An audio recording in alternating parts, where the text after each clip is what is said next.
Matthew chapter 16. Magandang balita Biblia. Hiningan ng tanda si Jesus. Lumapit kay Jesus ang ilang Pariseyo at Saduseyo upang siya'y subukin. Humingi sila sa kanya ng isang himala mula sa langit. Ngunit sinabi ni Jesus sa kanila, kapag dapit hapon ay sinasabi ninyo, magiging maganda ang panahon dahil maaliwalas ang langit.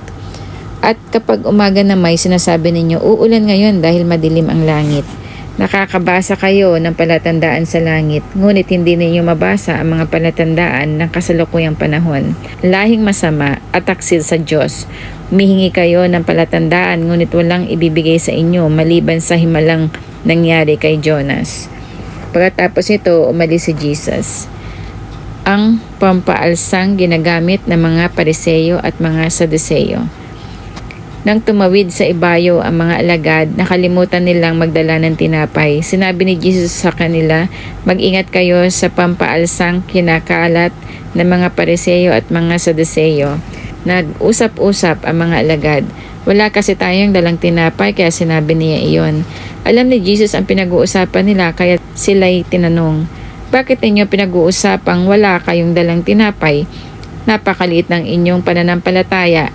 Hindi pa ba ninyo naunawaan hanggang ngayon? Nakalimutan na ba ninyo ang 5 tinapay na pinaghati-hati para sa 1,000 tao? Ilang kaing na tinapay ang lumabis? Gayon din ang 7 tinapay para sa 4,000. Ilang kaing na tinapay ang lumabis? Hindi tungkol sa tinapay ang sinasabi ko nang sabihin ko sa inyong mag-ingat kayo sa pampaalsang kinakalat ng mga Pariseyo at mga Saduseyo. Hindi ba ninyo maunawaan ito? At naunawaan nila na sila'y pinag-iingat niya sa mga katuruan ng mga Pariseyo at mga Saduseyo at hindi sa pampaalsang ginagamit sa tinapay. Ang pahayag ni Pedro tungkol kay Jesus.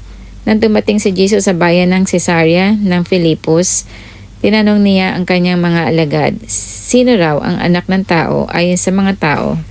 At sumagot sila, ang sabi po ng ilan, kayo si Juan na tagapagbautismo. Sabi po naman ng iba, kayo si Elias. At may nagsasabi pong kayo si Jeremias o isa sa mga propeta. Tinanong ulit sila ni Jesus, ngunit para sa inyo, sino ako? Sumagot si Simon Pedro, kayo po ang Kristo, ang anak ng Diyos na buhay. Sinabi sa kanya ni Jesus, pinagpala ka, Simon na anak na Jonas, sapagkat ang katotohanan ito ay hindi inihayag sa iyo ng sinumang tao, kundi ng aking Ama na nasa langit. At sinasabi ko sa iyo, ikaw ay Pedro, at sa ibabaw ng batong ito ay itatayo ko ang aking iglesia, at ang kapangyarihan ng kamatayan ay hindi magtatagumpay laban sa kanya. Ibibigay ko sa iyo ang mga susi ng kaharian ng langit. Ang ipagbawal mo sa lupa ay ipagbabawal sa langit, at ang ipahintulot mo sa lupa ay ipahihintulot din sa langit. At mahigpit niyang iniutos sa kanyang mga alagad na huwag sabihin kanino man na siya nga ang Kristo. Unang pagpapahayag ni Jesus tungkol sa kanyang kamatayan at muling pagkabuhay. Mula noon ay ipinaalam na ni Jesus sa kanyang mga alagad ang mangyayari sa kanya. Sinabi niya, dapat ako magtungo sa Jerusalem at magdanas ng maraming hirap sa kamay ng mga pinuno ng bayan, mga punong pari at mga tagapagturo ng kautusan. Ako'y papatayin, ngunit sa 3 araw ako'y muling mabubuhay.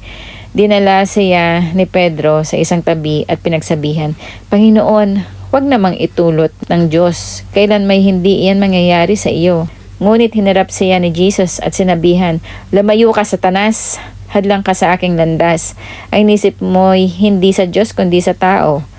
Sabi ni Jesus sa kanyang mga alagad, sino mang nagnanais sumunod sa akin ay kailangang itakwil ang kanyang sarili, pasanin ang kanyang krus at sumunod sa akin. Ang naghahangad na magligtas ng kanyang buhay ay mawawala nito. Ngunit ang mawala ng kanyang buhay alang-alang sa akin ay magkakamit nito. Sapagkat ano ba ang mapapala ng isang tao? Makamtan man niya ang buong daigdig, ngunit mapapahamak naman ang kanyang sarili. Ano ang mibibigay ng isang tao kapalit ng kanyang buhay?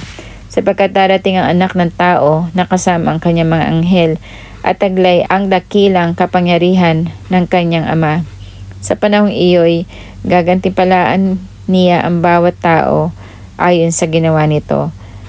Tandaan ninyo, may ilan sa inyong naririto na hindi mamamatay hanggat hindi nila nakikita ang anak ng tao na dumarating bilang hari.